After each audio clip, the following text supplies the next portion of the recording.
here. So I'm turning it back to you, Jessica.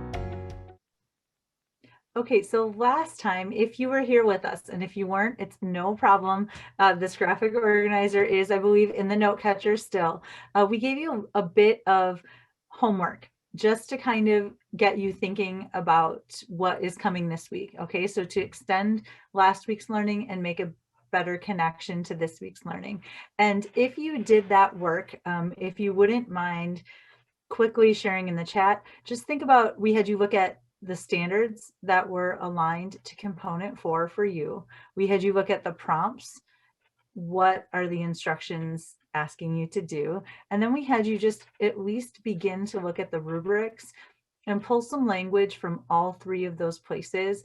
At AZK 12 Center, we do a breakout called Use the Source, as a play on Star Wars, Use the Force, just to get to remind our candidates that those source documents are important and they're all there, but I also fully understand it's a lot to look at the same time, right? So using just even the simple graphic organizer, and really this would work for any of your components, to kind of just organize your thinking and what does this document say and this document say and this document say, and have it all in one place really helped me. I know I was a paper person. I still have, we've moved 4 times since I achieved board certification.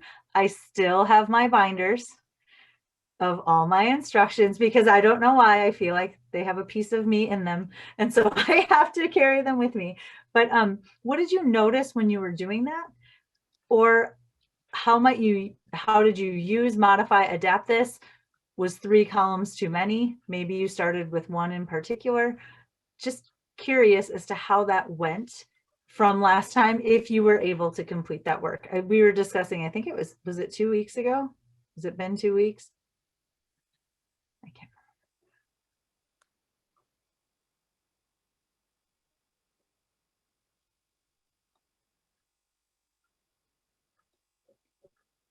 And tonight, as we kind of jump in, we're going to take a little bit closer look. Last time we talked a lot about assessment, and there are other pieces to this component. That was one piece, of course, overarching, they all overlap. But now we're also going to tonight take a closer look at knowledge of students. What does this section ask you to do? Okay, so we know tons of things about our students. Sadly, we do not have the space to write everything we know about all of our students. So really taking a look at what is it asking us about these students. For some of you, that might be a small group of students. For some of you, depending on your instructions, that might mean an entire class or section of students. For some of you, that might mean 1 or 2 students. It's going to differ by certificate area. But when you do your knowledge of students, the idea is to be specific and list details, including checking out those forms. There are a lot of forms in component 4. It's organizationally something just to think about as well. You know, what are you putting on the form? What also needs to go in the written commentary? Get a lot of questions about that as a candidate support provider too. I put it here, should it go here? Should it go there? You know, just making those decisions on what relevant pieces of information about your students really align to those standards that the component is featuring. Okay, because remember, it goes back to the standards of you showing evidence that you're meeting those standards. So what would the assessors need to know about your students that also show evidence of those standards? And then Heavenly, did you want to jump in and talk about PLCs? Whoops. Yes, so it's so important that teachers are members of learning communities. And I know in a lot of your schools, you think, oh, this learning community thing, this is a mandate. I just have to do this because the principal makes us have these grade level meetings. But when you have a true PLC, it looks the way National Board intended it to look, that we're reflective educators are members of learning communities. And this discourse that you're in your own mind having in reflection time, you should take this to your learning community and build each other. So as you go through the process and you're reflecting on how your students are doing and their assessments, it should guide not just your teaching, but your learning as a professional. And when it guides your learning as a professional, it doesn't mean you have to go attend a conference or a workshop. It could mean, like I was talking about last week, I had gaps in math instruction, and I said, you know, guys, we could read this Van der Waals stuff about math and learn different ways to teach math together. And other teachers joined me in my book study. And I was a leader of learning by just simply having a book study about math. So I'm asking you to think outside the box about how you already are a leader of learning. And it doesn't have to be the way we know it commonly. It can be a way that you're doing it as a reflective educator that people don't always acknowledge. Again, remember to brag about yourself. It's hard for educators to be boastful and say, I did this, I did that. We always say we did it. And I really had to break that habit during the national board process and own my professionalism. So I challenge you to do that and lead your learning community. Yeah, I think too, Heavenly, just what you said, where you found like-minded colleagues, those colleagues also might share or know your students. I mean, think about that. They might have a perspective on your students that you don't get to see sometimes. You know, now I'm in a middle school setting. I taught elementary before, and I had upper elementary, but I had my students most of the day. So, you know, they saw a few other teachers, but not for long chunks of time. And this year, it's been very impactful to me to consult my colleagues because they have equal access to my students as I do. I was very protective. They were my class. Those are my kids. And now I have to share my students. I'll be honest, that's been a struggle for me a little bit.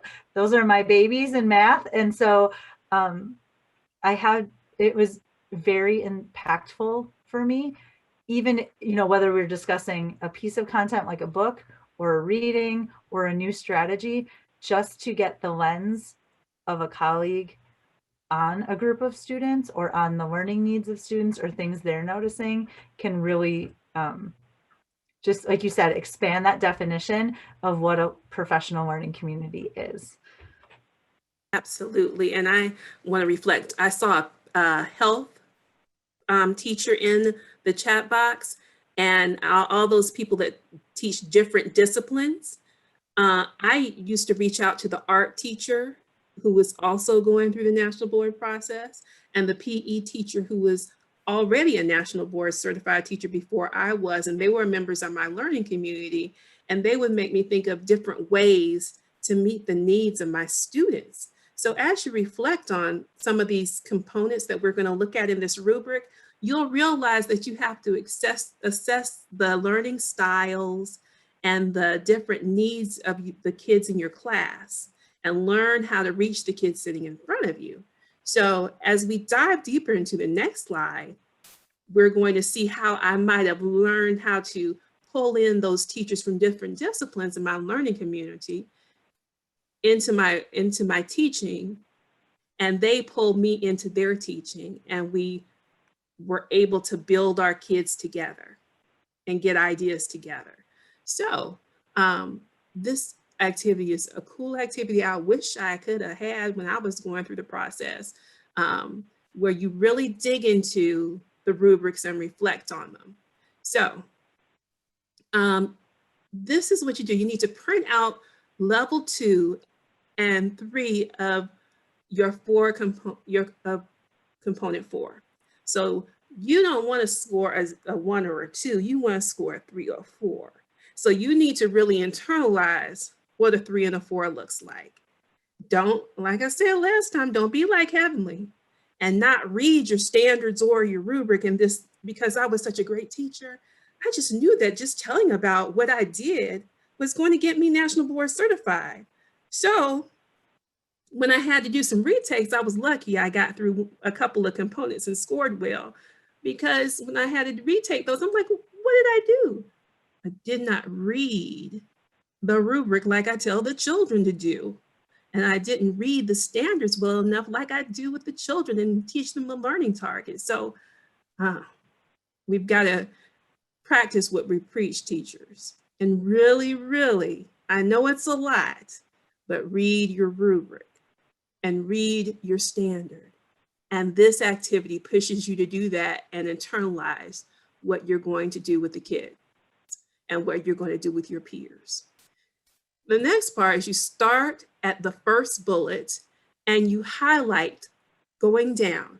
You highlight the underlined words that are different from the first bullet in level 3, and you highlight the words that are added in level 3. Then you repeat that for each bullet. Write a list of key features that determine a level 3 from a level 2. Most candidates who do not certify initially score 2s and miss by a few points from the cut score. They have to do the entry over. You don't want to do that. Write up a list of what you needed to score 3. So you're just making sure you know what your target is and that you write at that level. Now, this organizer that we have in the link and the links that we attach to the document give you a lot of information in the Google Drive. But if you look at the next slide, you get the end product of what your rubric should look like. So if you look at that rubric, and I'm going to pull mine up on my other computer I've got here, because we've got an example of how you can prepare for a component 4 in the Google Drive. And in the Google Drive, it gives an example, it tells the knowledge of students in the written commentary questions. So it brings back memories for me because I first certified in 2009, but I just in 2019 had to go through a renewal process. And now that's going to change to maintenance of certification for you. So you have to go back to these practices and keep making yourself better and better. And when I was reading these things, I wish the first time I would have known that I needed to write evidence of what I'm reading. For example, what and who were the sources for the information that you gathered? What guided you in selecting those particular sources of information? Why were those sources appropriate information you were collecting and selected for the class of students? So those are written commentary questions that I need to think about as I'm writing. I need to write to answer all of these reflective questions and know why. So the reason I might have done my lesson is because of an assessment I did. The reason why I did this unit is because my students' interest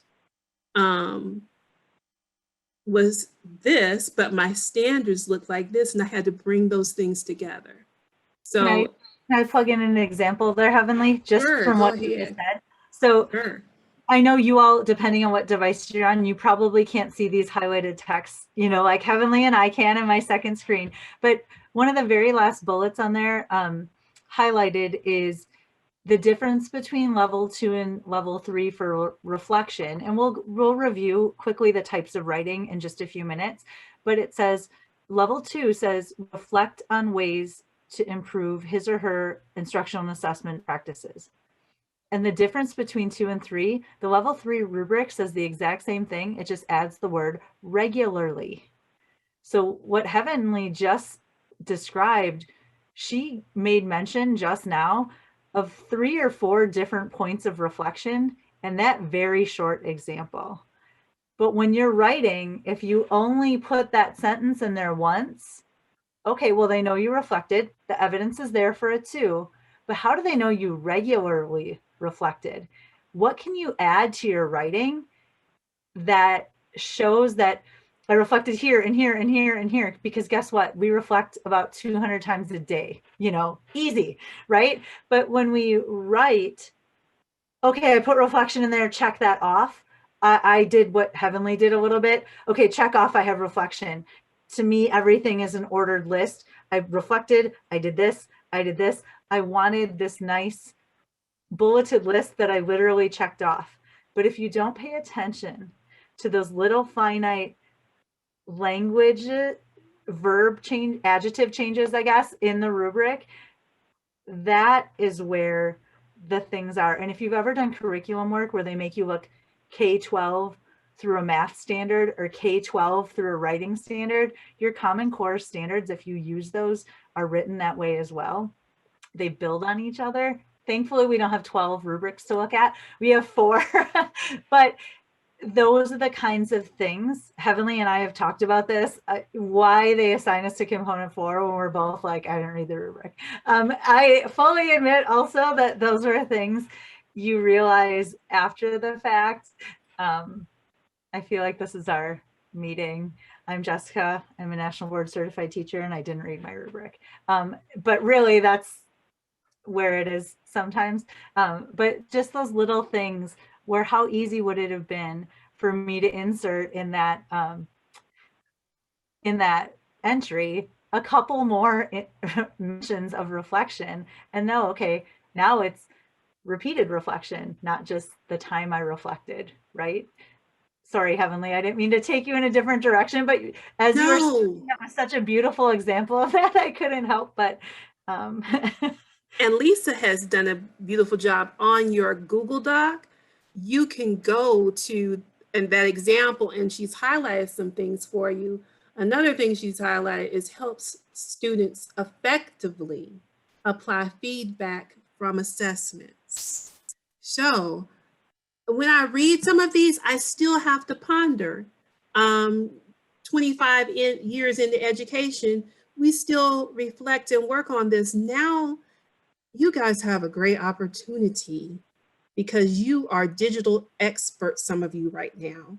And the way I gave students to feedback, now I see teachers giving them feedback in Zoom or in Microsoft Teams on a Jamboard or a Padlet, and you have that evidence that you could snip in a picture, and it will show that your students acted on you gave them feedback, they self-assess with feedback, and how could you tell they changed their feedback? You really can't take a picture of that.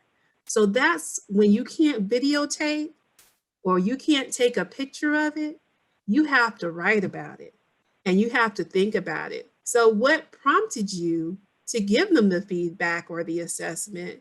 And then how did you help students effectively apply the feedback from the assessment? How did you actively encourage and guide your students to self-assess? How do you make your students self-assess? Because that's the highest level of, that's metacognition over there. When you can get them to think about their thinking and have a conversation with other kids and determine what steps they need to take next. How did you transfer that stuff? And I know a lot of you do it every day, but how can we celebrate it on this entry? So if we can go on to the next piece, we can talk and I can go back to this presentation, we can talk about what a level 4, a closer look at a level 4. So as you read the bullet points for the level 4 scoring rubric, summarize in your own words what you think this component is trying to measure. Because even though we're all trying to be National Board Certified Teachers, our certificate areas look a little different. So you really have to know and own your certificate area. When I'm as a candidate support provider, the only way I can understand someone else's certificate area is to read their standards. So I know that in reading, a middle childhood kid looks a lot different from a middle grade student in reading. So what are the nuances in your certificate area that make it a level 4? What must you demonstrate in order to be successful on this entry? And be specific. And I like to, you see, I like to visualize, well, how am I going to write the story in the real world to make this happen so it can be in the written form? What pieces of evidence will need to accompany this entry that show I really did this stuff? And so I'm thinking about all that. Go ahead, Jessica. No, go ahead. No, as you're saying that though, I think another, I hate to call it a pitfall, but another process step that I support candidates with a lot is the evidence, because you do have a lot of forms and you do submit evidence pieces, a lot of them for component 4. Well, I put that in evidence and then they give a short mention to it in the written commentary. You know, be sure the evidence is back up your writing, not the other way around, right? So the written commentary is what is scored, read through. The evidence supports the written commentary. And I have had a number of coaching conversations, you know, just fleshing out that distinction and what that means. So when you're reading those rubrics, we encourage our candidates to remember the 3 C's. One of the biggest differences between level 3 and level 4, level 3 is clear. Level 4 is clear, consistent, and convincing. That's one of the, just across the certificate area wide. So, okay, I might be clear, but how am I consistent and convincing? And I know that's a challenge in component 4 because you're dipping in and out of so many areas, right? You're doing assessment, you're doing student need, you're doing professional need, you're doing a collaboration, you know, and it's like, how do I be consistent and convincing and keep it in however many pages? You know, I know what we're asking, but that clear, consistent, convincing is really that level 4 step in a very firm nutshell. And like Heavenly said, I'm 19 years in, I still have to redefine, well, what is consistent for this group? Am I thinking I'm consistent because I've been doing this for 19 years? So yeah, over 19 years, I've been super consistent. But am I super consistent in this unit, in this writing? You know, that can get a little, it's a lot of thought, right? You just really have to think, and then getting someone else to understand that is the clear. And Heavenly said too, when she reads, when I love reading for areas that I don't know, because right away, I'll ask a question. I had 3 music candidates. I love music.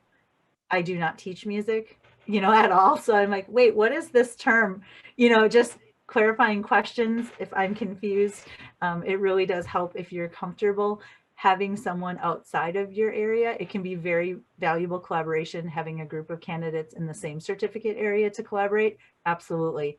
But if you're adventurous or you have the opportunity to get that in the hands of someone that doesn't teach what you teach, that can be really valuable to help with that clear, consistent, convincing. Yes. I see a question that's coming through Facebook Live. Rita Clark is asking, can someone let me know if the evaluation rubrics for each renewal component are in the PPG guide? There is a great renewal area on the National Board website.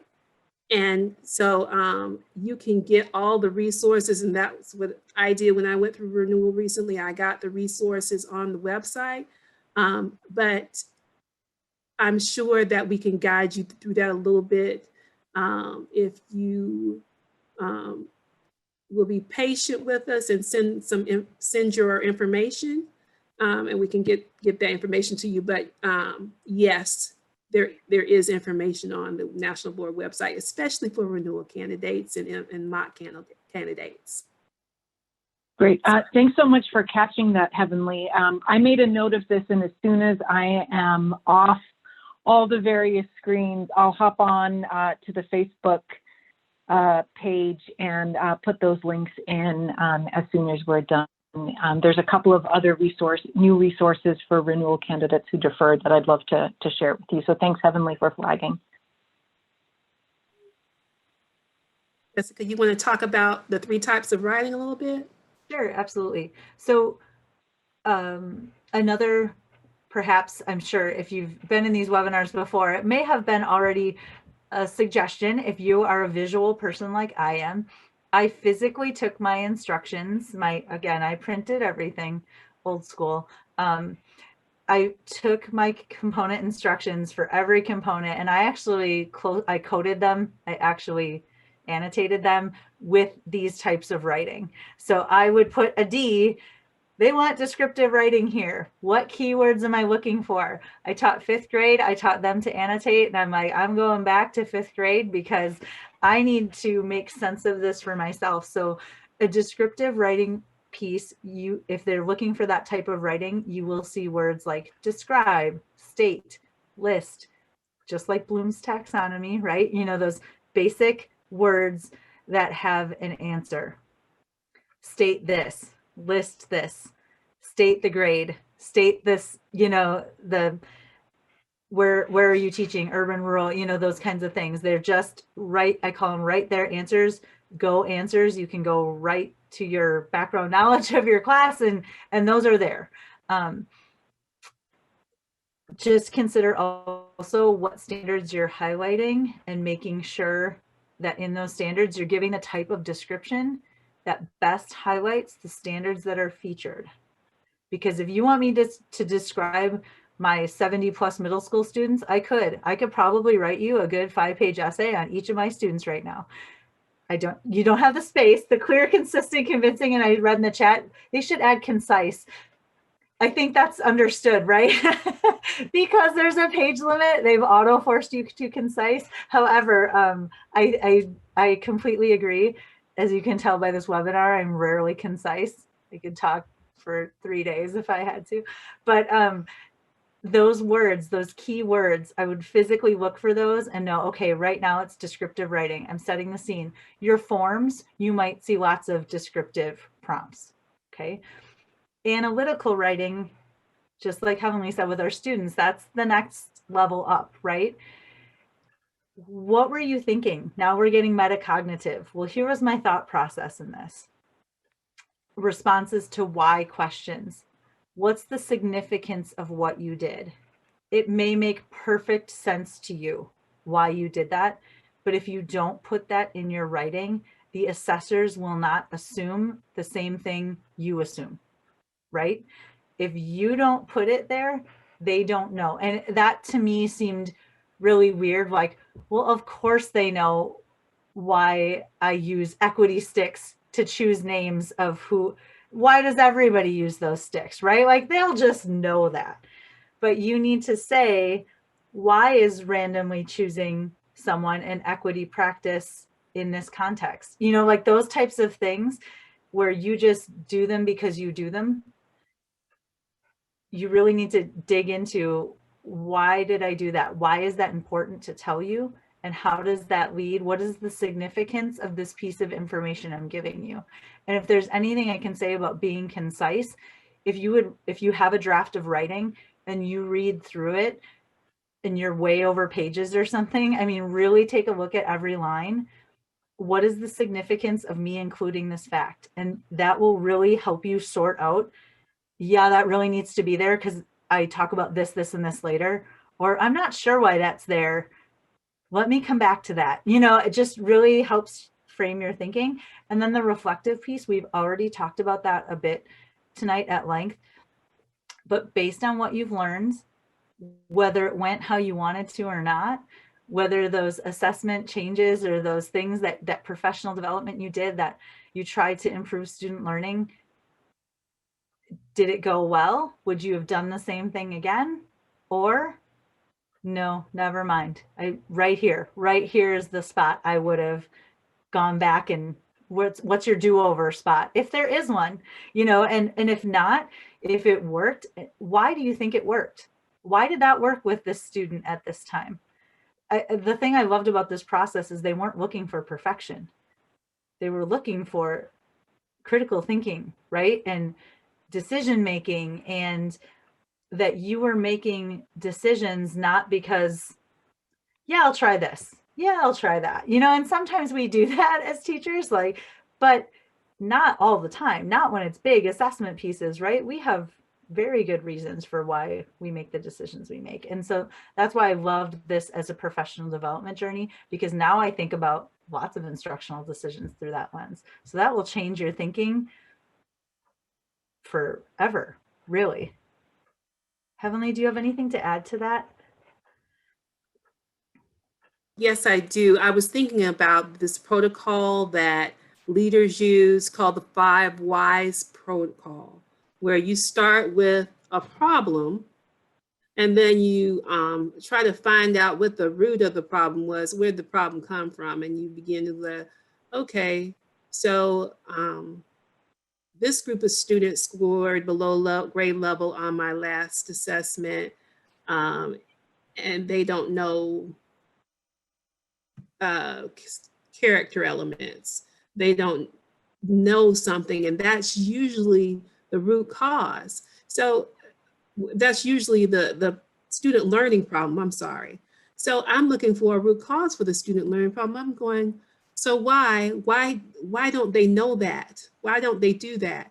And then I think about, well, because maybe I didn't teach them that literally, or you go into all these questions, the things that make teachers sit up in bed at night straight up and wonder why their kids can't do something. Those are those things that wake you up in the middle of the night. That's what you need to write about. And it's at the heart of why you change your lesson planning. So whether you have to write about one child, whether you have to write about a whole class or 5 kids, make sure that you tell the story that fits into the target that you're trying to achieve. So as I read people's writing, the analytical piece seems to be the piece that people struggle with the most when you're analyzing your rationale for what you were doing. We just do it so naturally.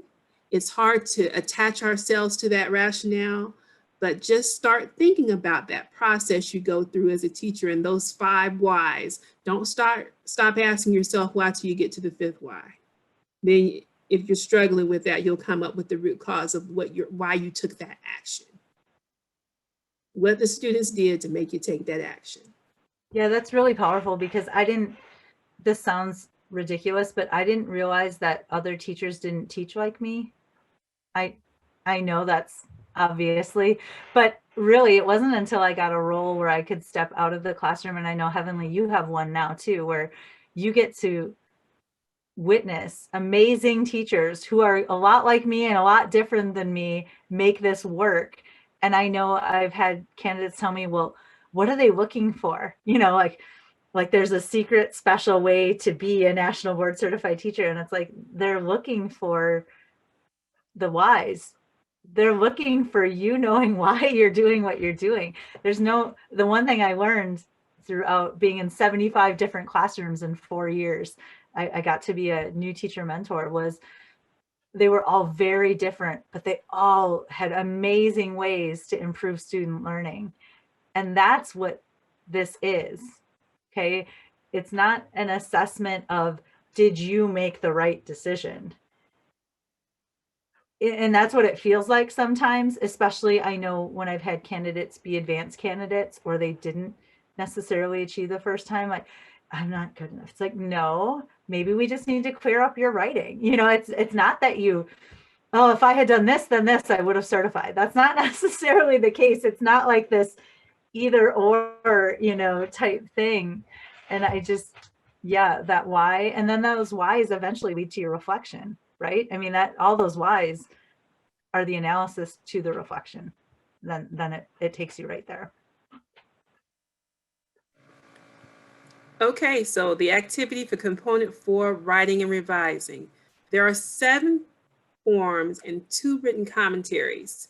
So you have work to do. it can be hard to know if you have created a clear picture of the topic, and it has to be crystal clear. You got to know these people don't know you that are reading your assessment. They don't know even your name. So you've got to paint the picture to let them know who you are and what you're doing that makes you an accomplished teacher.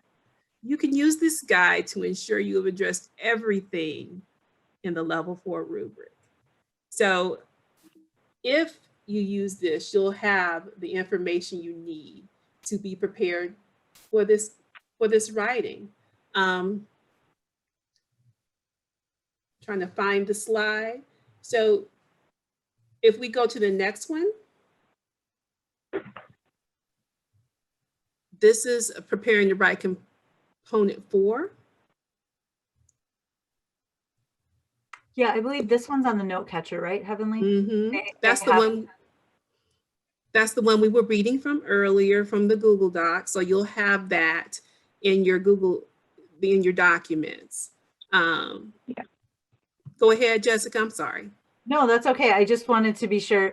I know too, even when I'm on devices, sometimes I'll log into a webinar on my phone and then I'm trying to pull up random things. And so I'm sorry for those of you that have hung in with us. I just say it a lot because I'm a person who thinks they can do 4 things at the same time. And and I sometimes get lost where things are, but that is all those samples. And I'm glad we talked about, oh, do they need time to look at these live? And we knew we probably wouldn't have too much time to do a lot of that, but they are there for you.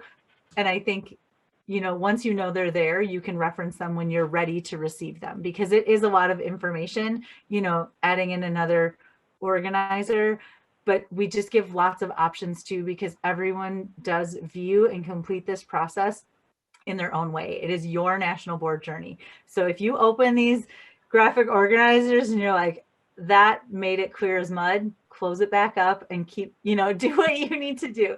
It's just a resource should you need one. But I highly recommend that example first rather than the empty one, because the example that Lisa made for us so well has highlighted where she highlighted some of those verbs at the near the bottom. She really took her time and went to show you some of those verbs that are really important that we might neglect, to show you what compelling evidence looks like. Because it's not just gathering stuff. It's got to be a compelling piece of evidence when you talk about why you did something to move these kids, and why you then did something to move your own practice and the practice of your peers around you. Yes, so, snaps for the sample, because I was the candidate. I swear my support providers were like, if she asks us one more time, why isn't there a sample of this? Is there one I can read? No, you can't read approved work. I always was the candidate. Are you sure there's not one anywhere that I can just look at? So it really is helpful. So the activity that we're going to about tonight, and we want to give you a chance to dig into this a little bit so you'll have time to ask them some questions, is the 3 types of practice writing exercise prompts. So you're going to practice, choose a prompt, work from left to right, and write 15 to 20 minutes. We are not going to be able to read your prompt in this framework, but when you're working with colleagues, you read and repeat. Read, write, read, repeat. Write, read, repeat. So that you can begin to practice getting all those reflective components we talked about. So descriptive writing. We have descriptive writing, analytic writing, and reflective writing right here on this exercise. So this is a document that you can receive from a bit.ly link that Lisa created for you. And when you go to the bit.ly, you can see this exercise. And Heavenly, this should also be in the note catcher. And if my memory serves me correctly, although I won't rely on my memory today, I think it's named the same thing that we named it on the slide here, where it says activity 3 types of writing. So it looks like we've got about 8 minutes left.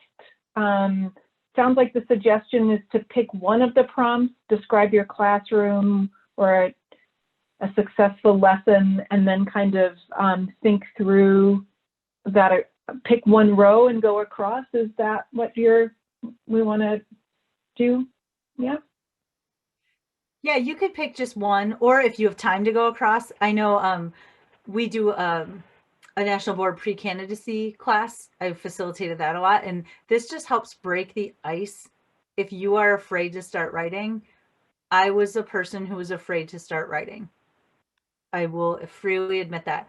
I also am a person that needs to process kind of the whole idea before I can begin, and that did not lend to my favor. I wish I had started writing much, much earlier, even if it was things I was eventually going to maybe delete or eliminate.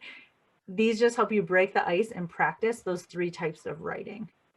Also, there are a lot of things you'll see in your prompts anyway. So it's not like this is just on a random topic.